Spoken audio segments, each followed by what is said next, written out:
So, Drynoory.shop is basically an online store selling dry fruits and similar products, with the site presenting itself as a regular Indian e-commerce business. But there are a few things I'd definitely check before placing an order. The biggest red flag is the site's trust profile.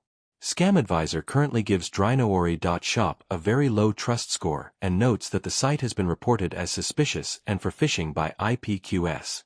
It also has a relatively low web presence. There are also some transparency issues on the website itself. Its contact page leaves the legal name and business address blank, even though it says the business is a proprietorship.